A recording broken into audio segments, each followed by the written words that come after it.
बहुत दिन से हमारा सैम्पल क्वेश्चन पेपर आ चुका और मैं प्लान भी कर रही थी कि मैं अपना वीडियो आपको हिंदी में कन्वर्ट करके भेजूँ। मैंने कहा भी था ट्रांसलेट करके मैं भेजूँगी, बट टाइम ही नहीं मिला। अब मैंने सोचा कि इससे पहले कि आप बहुत ही लेट हो जाए और आपको प्रॉब्लम हो, मैंने अब सैम्पल क्वेश्चन पेपर आपको अपलोड कर रही हूँ। ओके, तो हिंदी इंग्लिश वाला तो मैं आपको बता ही चुकी हूँ। आज हम करेंगे हिंदी में सैम्पल क्वेश्चन पेपर जो CBSE ने टर्म 2021-22 के लिए दिया है फॉर सब्जेक्ट होम साइंस। तो हमें ये तो पता ही है कि सैम्पल क्वेश्चन पेपर के हमारे क्या टर्म्स थे, ये मैं आपको पहले ही बता चुकी हूँ। इसमें टोटल 13 क्वेश्चंस आएंगे। वो 13 जो क्वेश्चंस आएंगे वो 3 सेक्शंस में डिवाइडेड होंगे, A, B और C। A क्वेश्चन में 7 क्वेश्चंस होंगे 2 नंबर के, B सेक्शन में 3 क्वेश्चंस होंगे 3 नंबर के, और 4th सेक्शन में मतलब C सेक्शन में 4 मार्क्स के 3 क्वेश्चंस होंगे। तो हमारे पास टोटल कितने क्वेश्चंस हो गए? 7 2 नंबर के, 3 3 नंबर के और 3 4 नंबर के। तो टोटल हमारे पास 13 क्वेश्चंस है। क्लियर? अब हम इन 13 क्वेश्चंस का सोल्यूशन करेंगे। यहाँ पर जो मैं सोल्यूशंस आपको बता रही हूँ बेटा, वो उस हिसाब से हैं जिस हिसाब से मार्किंग स्कीम में आई है। बेसिकली मार्किंग स्कीम का ही मैंने हिंदी ट्रांसलेशन आपको यहाँ पर दिया है, ताकि आपको आइडिया भी लग जाए कि मार्क्स कैसे मिलेंगे। और मार्क्स जो अलॉटेड है हर क्वेश्चन के और जो हर एक पार्ट के मार्क्स होते हैं वो भी मैंने साइड में मेंशन कर दिया। बस एक चीज़ ध्यान में रखो कि अभी तक अगर आपने इसको सब्सक्राइब नहीं किया है तो पहले जाओ और इसको मेरे चैनल को सब्सक्राइब करो, ताकि मेरे सारे अगले वीडियोज़ आप तक पहुँचते रहें। इसको मैं कोशिश करूँगी 3 पार्ट्स में कवर करने की, पहले A पार्ट, फिर B पार्ट और फिर C part. Okay, so let's begin with section A। अब सेक्शन A का जो फर्स्ट क्वेश्चन है वो ये कहता है कि निम्नलिखित में से प्रत्येक क्षेत्र में एक फैशन व्यापारी के रूप में सुधा की कोई 2 भूमिकाएं बताएं। तो सुधा जो है वो फैशन व्यापारी का काम करना चाहती है, तो उसकी कौन सी 2 भूमिकाएं होंगी? यहाँ पर 2 फील्ड्स में आपसे पूछा गया है, पहली है विनिर्माण और दूसरी है प्रचार। तो चलो हम देखते हैं कि इसमें क्या क्या उसकी भूमिकाएं होंगी। ये तो वैसे आपको पता भी है, हम इसको लेसन में भी कर चुके हैं, और अगर आप भूल गए हो तो पहले लेसन में जाओ और उसको रिवाइज़ करो। रिवाइज़ करने के बाद अपने मार्क्स एक तरफ करते जाओ, सैम्पल पेपर सॉल्व करते जाओ और अपने आंसर्स को चेक करते जाओ। तो चलो देखते हैं, निम्नलिखित में से प्रत्येक क्षेत्र में एक फैशन व्यापारी की कौन सी 2 भूमिकाएं हैं? पहला है विनिर्माण में उसकी क्या भूमिका है? परिधान बनाने के लिए पोशाक प्रयोग किए जाने वाले तंतु और कपड़े के प्रकार कैसे होंगे, इस प्रकार से अपनी राय दी जाए। मतलब जो फैशन व्यापारी है वो डिज़ाइनिंग नहीं कर रहा, उसको एक फैशन डिज़ाइनर का एक डिज़ाइन मिल गया। अब वो ये डिसाइड भी कर सकता है कि इसमें तंतु कौन सा होगा, कपड़ा कौन सा हम इस्तेमाल करें कि वो ज़्यादा अच्छा दिखे। और दूसरा है, एक डिज़ाइनर परिधान के निर्माण का सबसे अच्छा तरीका ढूंढता है जो सस्ता हो और लक्षित बाजार के लिए हो। लक्षित बाजार जैसे अगर वो बच्चों का बना रहा है, लेडीज़ का बना रहा है, लड़कियों का बना रहा है, तो सबसे अच्छा तरीका कि वो कम से कम दाम में उनके लिए बेस्ट सामान बना सके। फिर हम आते हैं प्रचार पे। प्रचार का मतलब मार्केटिंग। तो संभावित खरीदारों को का ध्यान आकर्षित करने के लिए डिज़ाइनर के परिधानों का फैशन शो आयोजित कर सकता है। तो फैशन शो कर सकता है या वो और कोई तरीके निकाल सकता है जिससे कि वो सामान को लोगों तक पहुंचा सके। अगर लोगों को सामान तक पहुंचेगा तभी तो वो उसे खरीदेंगे। तो वो उसके लिए ऑनलाइन मार्केटिंग का, ऑनलाइन एडवर्टाइजमेंट्स, इसका भी इस्तेमाल कर सकता है। आजकल जैसे आप ऑनलाइन सब काम देखते हो तो उसमें भी हो सकता है। तो फैशन शोज़ भी कर सकता है, या फिर वो एक डिज़ाइनर के कपड़ों के लिए सबसे उपयुक्त लक्षित बाज़ार देखेगा। जैसे अगर बच्चों की कपड़ों की दुकानें हैं तो वो कहाँ पर खोलेगा? जहाँ पर फैमिलीज़ और परिवार रहते हैं, जहाँ पर बच्चे हों और लोग बच्चों के लिए सामान खरीदें। अगर कहीं पर एक कॉलेज का हॉस्टल है, वहाँ पर बच्चों के सामान की तो ज़्यादा ज़रूरत नहीं पड़ेगी ना, तो वो वहाँ पर नहीं खोलेगा। और अगर हॉस्टल में खोलेगा तो ऐसे सामान वहाँ पर बेचेगा जो लड़के और लड़कियाँ अपने कॉलेज के टाइम में इस्तेमाल करते हैं। इसके अलावा आप कोई भी अन्य भेज सकते हैं। साथ ही ध्यान दो कि ये क्वेश्चंस 2 नंबर के हैं, तो हर एक पार्ट जो है, विनिर्माण ये 1 नंबर का है और प्रचार ये 1 नंबर का है, और दोनों में 2-2 पॉइंट्स हैं, तो हर पॉइंट हाफ मार्क का है। ज़्यादातर हर क्वेश्चन में आपका हर पॉइंट आधे नंबर का होता है, तो आधे नंबर का जो पॉइंट है उसको आप बस पॉइंट्स में बिल्कुल शॉर्ट में दोगे, और अगर कोई 1 मार्क का है पॉइंट तो उसको आप फिर थोड़ी सी डिटेल्स में बताएंगे। तो क्वेश्चन 1 हो गया। अब हम आते हैं क्वेश्चन नंबर 2 पर। क्वेश्चन नंबर 2, निम्नलिखित में से प्रत्येक क्षेत्र में एक फैशन व्यापारी के रूप में सुधा की कोई 2 भूमिकाएं थी। उसमें क्या था? पहला है तंतु और कपड़े का प्रकार, ये एक रिविजन है एक तरह से, और निर्माण का सबसे अच्छा तरीका ढूंढना। और दूसरा प्रचार में क्या था? फैशन शो का आयोजन करना या लक्षित बाजार की तलाश करना। आप सिर्फ इतना भी लिखोगे तो आपको फुल मार्क्स मिल जाएंगे। क्लियर? फिर अब हम आते हैं अगले क्वेश्चन पर, जो कि है विकास संचार की कोई 4 प्रमुख विशेषताओं का उल्लेख करिए। तो विकास संचार की कोई 4 प्रमुख विशेषताएं क्या क्या हो सकती है। पहला कि ये लोगों के सामाजिक और आर्थिक विकास के लिए ही होता है और जन समुदाय को खुश रहने के लिए, मतलब कि उनकी खुशी बढ़े, इसके लिए ये उसका पहला उद्देश्य है। फिर इसका उद्देश्य है समाज को शिक्षित और जागरूक बनाना। सबसे बड़ा उद्देश्य यही है, ताकि आपको ये पता तो चले आपके हक क्या हैं, आपके अधिकार क्या हैं। यह समाज में विकास के लिए उपयुक्त संचार माध्यम जिससे संदेश का अधिकतम विकास हो सके उसको भी ढूंढता है। मान लीजिए आप गांव में जा रहे हैं जहाँ पर लोग पढ़े लिखे नहीं हैं, तो वहाँ पर किताबें बांटना या लिख के समझाना वो बेकार होगा। तो वहाँ पर आपको फ़ोटोज़ का इस्तेमाल करना पड़ेगा। जहाँ पर आप कॉलेज वगैरह में जाते हो वहाँ प्रेजेंटेशंस दे सकते हो। तो सबसे उपयुक्त संचार माध्यम का चुनाव करना और एक लक्षित वर्ग के गुणों और परिवेश पर आधारित होता है। मतलब जैसे अभी मैंने बताया, समाज के आप जिस भी वर्ग से बात कर रहे हैं, पढ़े लिखे, बच्चे, बूढ़े, उसी के हिसाब से आपको अपनी समस्याओं का समाधान देना होता है। ठीक है, इसके अलावा कोई भी कोई और पॉइंट आ रहा है तो आप वो भी दे सकते हो। तो हमने कौन कौन से पॉइंट्स करे एक बार जल्दी से रिवाइज कर लेते हैं। सामाजिक आर्थिक विकास के लिए, इसके साथ आप समुदाय की खुशी भी लिख सकते हो, बच्चों समाज को जागरूक बनाना, शिक्षित बनाना, उपयुक्त संचार माध्यम का चुनाव करना और लक्षित वर्ग के गुणों के अनुसार अपने प्रोग्राम को बनाना। ये देखो, ये बहुत सारी ऐसी सर्विसेज हैं जिनको हम देख सकते हैं और यहाँ पर हम अपने जो हमारा प्रोग्राम चल रहा है विकास संचार का उसको चला भी सकते हैं। ये जो फोटोज़ डाली हैं बेटा इसीलिए डाली हैं कि आपको याद भी हो जाए और समझ में भी आ जाए। एग्जाम में अगर ऐसा कोई क्वेश्चन आए तो आप याद भी कर सकें। क्लियर। थर्ड क्वेश्चन है, नूरी विषम रंग योजना के उपयोग करके परिधान संग्रह तैयार करना चाहती है। तो वो फैशन डिज़ाइनर हो गई अब, ठीक है, मर्चेंडाइजर या व्यापारी नहीं। वह किन 4 विभिन्न प्रकार के विषम रंग योजनाओं का प्रयोग कर सकती है। अगर आपको याद हो तो हमारे पास 2 तरह की रंग योजनाएं थी। पहली थी संबंधित रंग योजना और विषम रंग योजना। संबंधित रंग योजना वो होती है जो आसपास के कलर्स का इस्तेमाल करती है और विषम रंग योजना वो होती है जो एक कलर व्हील के इस तरफ होता है और दूसरा रंग कलर व्हील के उल्टी तरफ। तो विषम का मतलब कलर व्हील के दोनों तरफ और संबंधित का मतलब आसपास के रंग। तो हम यहाँ पर विषम रंग योजना बताते हैं। पहली विषम रंग योजना है पूरक सुमेल। पूरक सुमेल में क्या होता है, इसमें 2 रंगों का उपयोग होता है जो वर्ण चक्र में एक दूसरे के ठीक सामने होते हैं। तो अगर मैंने यहाँ पर लाल रंग लिया है तो उसके बिल्कुल ऑपोजिट कौन सा है, हरा रंग। तो अगर हम लाल और हरे रंग का इस्तेमाल करते हैं तो वो कौन सा बनता है, पूरक सुमेल। जैसे अगर आप इस चार्ट में देखो तो ये जो रंग है यहाँ पे मैंने लाल यूज़ किया है और यहाँ पर मैंने हरा यूज़ किया है, तो ये कौन सा हो गया, पूरक सुमेल। ठीक है, यहाँ पर भी समझ में आ गया होगा आपको। अब अगली देखते हैं दोहरा पूरक सुमेल। अब यहाँ पर हमने सिर्फ एक एक रंग लिया था, इससे कंट्रास्ट कई बार बहुत ज़्यादा हो जाता है। अगर आप सोचो तो कंट्रास्ट या कई बार रंग बहुत ज़्यादा चमकता है। तो दोहरा पूरक सुमेल में क्या है, 2 पूरक युगलों से होता है जो सामान्यतः वर्ण चक्र में पड़ोसी होते हैं। जैसे यहाँ पर पीला और ये येलो ऑरेंज, और इसके दूसरी तरफ कौन सा है, पर्पल और रेड पर्पल। तो जब हम 2 पेयर में, एक तरह से हमने 2 पेयर में आसपास के रंगों का इस्तेमाल किया है तो वह दोहरा पूरक सुमेल रंग योजना। क्लियर हो गया ये। अब जो 2 बची हैं उनको देखते हैं। अगली जो हमारी विषम रंग योजना है वो है विभाजित सुमेल रंग योजना। अब इसमें एक रंग, उसके पूरक रंग और पड़ोसी रंग का उपयोग करके 3 रंगों का संयोजन होता है। अभी मैंने कहा था कंट्रास्ट बहुत ज़्यादा हो जाएगा, तो पीले के अपोजिट अगर मैं पर्पल लेती हूँ, देखो कंट्रास्ट कितना ज़्यादा है। तो हम क्या करेंगे, इस रंग को तो छोड़ देंगे जो बिल्कुल अपोजिट है, इसके अगल बगल के 2 रंग ले लेंगे। तो यहाँ पर हमारा कौन सा बना, वाई बन गया।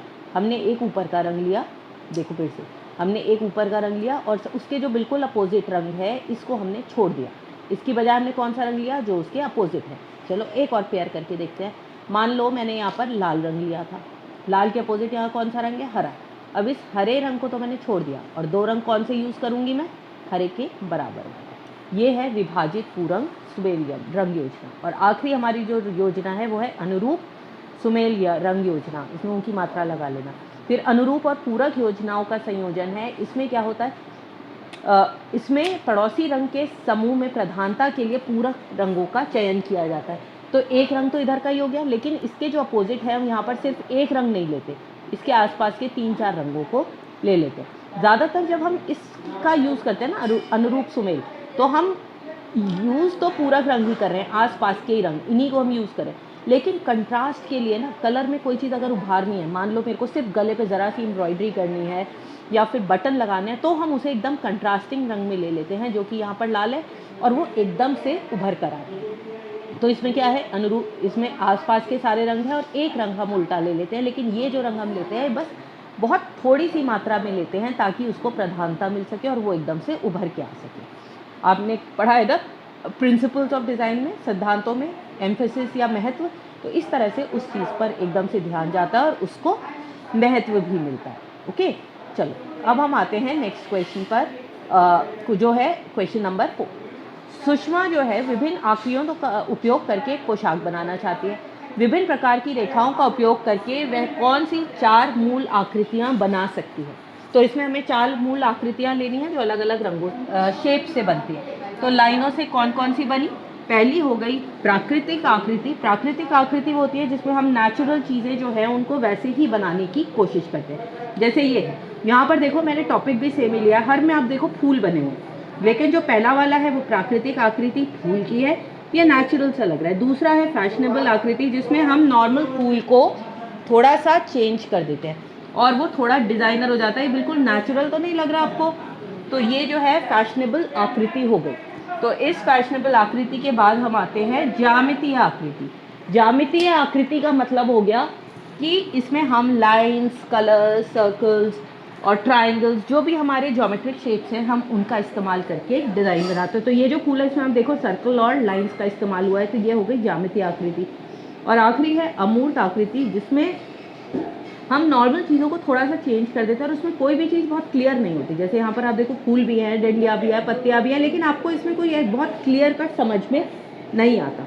तो ये है हमारी अमूर्त आकृतियाँ जिसमें कोई चीज़ बहुत क्लियर नहीं है। और यहाँ भी आप देखिए ये 2 नंबर का क्वेश्चन है और हमारे पास 4 है, तो हर जो है वो हाफ मार्क का हो गया। ओके, तो हमारा ये क्वेश्चन हो गया। अब हम चलते हैं अपने नेक्स्ट क्वेश्चन पर। क्वेश्चन नंबर 4, निम्नलिखित के कारण दीजिए। यहाँ पर उन्होंने आपको 2 सिचुएशंस दिए और आपको इसके कारण बताने हैं। पहला क्या है कि चक्रण के दौरान वस्त्र को पूर्णतः क्यों नहीं सुखाते? आपने देखा होगा वॉशिंग मशीन या जब हम कपड़े निचोड़ते भी हैं तो उसे पूरी तरह हम नहीं सुखाते, क्यों?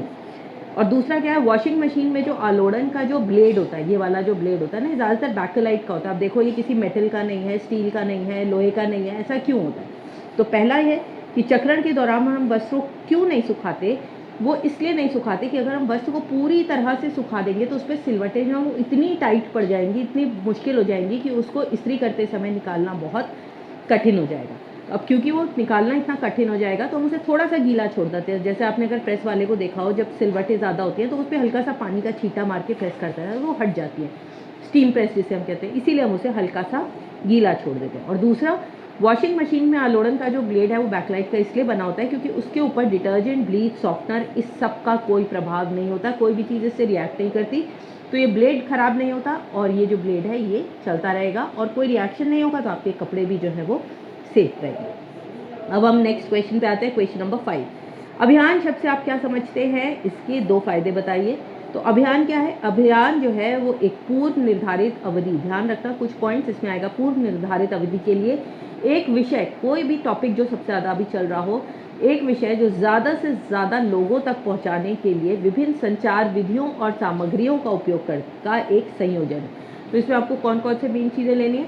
अभियान हमेशा ही नहीं चलता रहता है, जैसे पल्स पोलियो होता है तो कुछ समय के लिए चलता है, अभी कोरोना का आया था वो भी कुछ समय के लिए चलता है। तो पूर्व निर्धारित अवधि आप प्लान करके चलते हो कि कितने टाइम के लिए। फिर एक टॉपिक, अगर कोरोना का था, प्लाज्मा डोनेशन का था या मास्क का था, तो जो भी विषय है उसको हम उठा लेते हैं। 2 गज दूरी है ज़रूरी, ये उठा लो, या बेटी बचाओ बेटी पढ़ाओ, कोई भी विषय ले लेते हैं और उसे ज़्यादा से ज़्यादा लोगों तक पहुँचाने की कोशिश करते हैं। उसके लिए हम अलग अलग संचार विधियों का यूज़ कर सकते हैं, चाहे वो टीवी हो, न्यूज़पेपर हो, होर्डिंग्स हो, कुछ भी हो, और इनका उपयोग करने का एक संयोजन है। इन सबको मिलाकर जो हम प्रोग्राम बनाते हैं वो होता है अभियान। इसके 2 फायदे क्या क्या है? दर्शकों का ध्यान और रुचि आकर्षित करता है, अगर उन्हें इंटरेस्ट आएगा तो वो उसे याद भी रखेंगे। फिर ये लोगों की स्मृति में रहता है क्योंकि हम इसे बार बार उनको बताते रहते हैं और ये उन्हें जो हम चाहते हैं उसके लिए प्रेरित करता है। जैसे अगर हम मास्क और 2 गज दूरी की बात करें तो हम बार बार इसे रिपीट करते हैं ताकि वो इसे फॉलो करें। और अच्छी प्रथाओं को अपनाना और जो बुरी प्रथाएं हैं उनको समाज में कम करना और अच्छी प्रथाओं के लिए अनुकूल वातावरण बनाना। तो आप इसमें कोई भी 2 फायदे लिख सकते हो। 1 नंबर की होगी आपकी अभियान की डेफिनेशन और 2 फायदे आधे आधे नंबर के, तो उसी हिसाब से आप अपने आंसर को फ्रेम करोगे। क्वेश्चन नंबर 5 देखते हैं। RRE, आपको याद है RRE क्या था? फोटो देख के तो याद आ गया होगा, क्या था? एक ट्रेन थी, रेड रिबन एक्सप्रेस। तो रेड रिबन एक्सप्रेस और सेवा परियोजनाएं की किन्हीं 2 उद्देश्यों का उल्लेख कीजिए। इसमें भी 2 योजनाएं हैं, एक नंबर की, आधे नंबर का आपका हर उद्देश्य है। तो पहले रेड रिबन एक्सप्रेस के 2 उद्देश्य, प्राथमिक रोकथाम सेवाओं के बारे में जानकारी देना, मतलब पहले ही किस चीज़ के बारे में जानकारी थी, प्राथमिक रोकथाम किस बीमारी की थी, अगर आपको याद हो, एड्स की। तो एड्स से रिलेटेड रोकथाम के लिए जो सेवाएं हैं, जो उसके बारे में जानकारी देना, और जो एड्स से पीड़ित लोग हैं जिनके लिए समाज जो है अलग बंद कर देता है, भेदभाव करता है, इसको कम करना और समाज बीमारी की समझ को विकसित करना, ये था रेड रिबन एक्सप्रेस। और सेवा परियोजना के 2 फायदे क्या क्या थे उद्देश्य, महिला श्रमिकों के लिए पूर्ण रोजगार और आत्मनिर्भरता। वरना क्या होता था, जो फीमेल या जो महिला काम करने वाले होते हैं उनको तनख्वाह भी कम मिलती थी, उनसे काम भी लिया जाता था। तो ऐसे में उनको पूरा रोजगार देना और आय, भोजन और सामाजिक सुरक्षा के प्रति उनको जागरूक करना, बच्चों की स्वास्थ्य की देखभाल, रहने की जगह, सफाई रखना, इन सब के बारे में महिलाओं की सहायता करना। तो सेवा जो थी वो देखो आप फोटो में भी दिख रहा है, ये महिलाओं के सशक्तिकरण के लिए एक स्टेप है। अगला क्वेश्चन देखते हैं, क्वेश्चन नंबर 6, ये है अतिथि चक्र के 4 चरणों के बारे में विस्तार से बताएं। तो अतिथि चक्र के हमारे 4 चरण कौन से हैं? पहला था पूर्व आगमन चरण, आने से पहले। आने से पहले क्या होगा, आने से पहले हम पता करते हैं होटल कैसा है, वहाँ क्या क्या सुविधाएं हैं, कितने पैसे हैं, रेट्स क्या क्या है, तो यह है अतिथि के लिए दरों का निर्धारण। दूसरा है आगमन चरण, आने के बाद क्या होगा, अतिथि आता है, अपनी चाबी देता है, अपना नाम लिखवाता है, पंजीकरण करता है और चेक इन करता है। फिर जब वो अपने कमरे का आधिपत्य लेता है, जो कि है हमारी ऑक्यूपेंसी की 3rd वाली स्टेज, इसमें अतिथि की आवश्यकता के अनुसार सेवाएं प्रदान की जाती हैं, उनको सुरक्षा दी जाती है, उन्हें अगर घूमने जाना है उसकी सुविधा, उनके कमरे में कौन कौन सी सुविधाएं हैं, खाना पीना, ये सब आधिपत्य में। और आखिरी है प्रस्थान, अब अतिथि घूम चुका है और वो होटल छोड़ के जाने को तैयार है, तो उससे चाबियाँ ली जाती हैं, उससे पेमेंट सेटल किया जाता है और उससे फीडबैक भी लेते हैं कि उसे होटल कैसा लगा और अगली बार वो क्या क्या चाहेगा। ठीक है, अब हम आते हैं क्वेश्चन नंबर ए के सेक्शन ए के हमारे आखिरी क्वेश्चन पर, जो कि है क्वेश्चन नंबर 7। आपने एक ट्रेनिंग ली है कंज्यूमर एजुकेशन और प्रोटेक्शन की, तो किस में आपने लिया है, तो कौन सी जॉब अपॉर्चुनिटीज़ आपको हो, इसका मैं ट्रांसलेशन करना लगता भूल नहीं है। तो आपने उपभोक्ता शिक्षा और संरक्षण के क्षेत्र में प्रशिक्षण लिया, तो आपके लिए नौकरी के कौन से 4 अवसर उपलब्ध होंगे। चलो बताओ कौन से 4 अवसर उपलब्ध है हमारे पास। पहला है सरकारी संगठन, बीएससी, हाँ इसकी डिटेल्स यहाँ पर है, इसका ट्रांसलेशन रह गया, अब आप देख लेना, पर इसका शॉर्ट मैंने जो रिवीजन वाला पार्ट था उसको ट्रांसलेट कर दिया। फिर भी मैं बता देती हूँ, सरकारी ऑफिस में आप कहीं भी काम कर सकते हो, जैसे कि BIS या एगमार्क, ऐसी किसी भी जगह पर आप काम कर सकते हो। उपभोक्ता संगठन जैसे वॉइस हो गया, सर्क हो गया, ये सब ये क्या करते हैं, जर्नल्स निकालते हैं, पैम्फलेट्स निकालते हैं, जिससे उपभोक्ताओं को जागरूक किया जाता है। फिर है विभिन्न बड़ी कंपनियों में उपभोक्ता के जो विभाग होते हैं, आपके पास फ़ोन आता है ना कस्टमर केयर का, तो बड़ी बड़ी कंपनी में जो उपभोक्ता के विभाग होते हैं उनकी प्रॉब्लम्स को डील करते हैं। और आखिरी है राष्ट्रीय उपभोक्ता हेल्पलाइन नंबर, फ़ोन जहाँ पर आप अपनी प्रॉब्लम्स उठा सकते हो, अपनी शिकायतें भी कर सकते हो और कोई इंक्वायरी हो तो उसको भी पता कर सकते हो। ठीक है, तो हमने सेक्शन ए के सारे क्वेश्चंस कर लिए, आई होप आपको समझ में आ गए होंगे, और अगर नहीं आए हो तो इससे रिलेटेड वीडियोस दोबारा से देखो, उनको रिवाइज करो और उसके बाद अटेम्प्ट करो। बेटा सैम्पल क्वेश्चन पेपर्स आपको जितने मिले उतने कर लो, और एग्जाम से पहले तक मैं आपको कुछ और भी क्वेश्चन ज़रूर देती रहूँगी। तो good luck for your exams, आप सबसे अच्छा कर सकते हो। अगर अच्छा लगा हो तो ज़रूर इसको थम्स अप दिखाना, ये बहुत बड़ा मोटिवेशन है। अपना कमेंट भेजो और चैनल को शेयर और सब्सक्राइब करो। ओके, तो जो भी आपके स्टूडेंट्स हैं जिनको इसकी ज़रूरत है उसके साथ ज़रूर अपना वीडियो मेरा शेयर करना। See you in the next video, till then bye bye.